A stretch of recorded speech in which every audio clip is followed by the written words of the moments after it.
250 managers l'ont déjà testé et vous allez le voir, un cheval vous en dit plus sur vous-même que beaucoup de psys. Reportage près de Montauban, Florence Griffon, Alexis Fischer.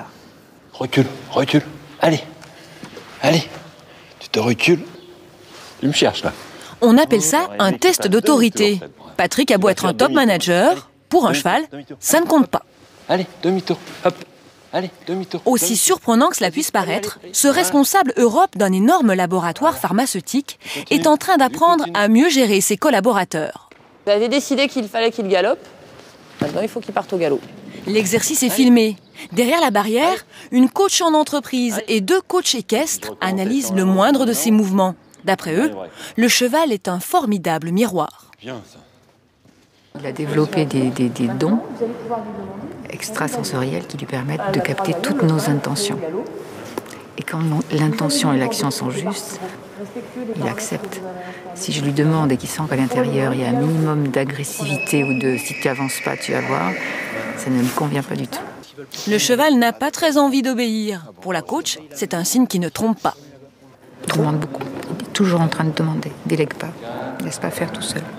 Après 45 minutes face au cheval, Merci monsieur, une dame, je peux pas regarder.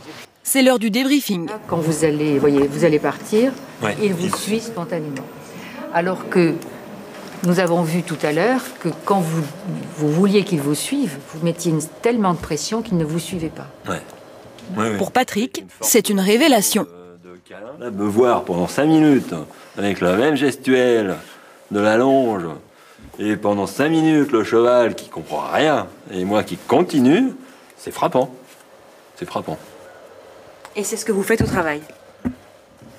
C'est ce que c'est ce qui doit se passer, oui.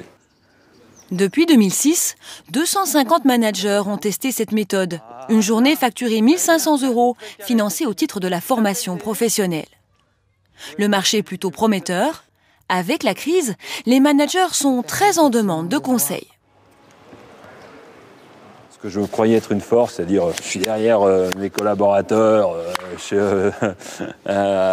c'est en fait une faiblesse. Une fois retourné dans son entreprise, Patrick modifiera-t-il vraiment son comportement? C'est toute la question. Lui affirme vouloir s'y atteler au plus vite.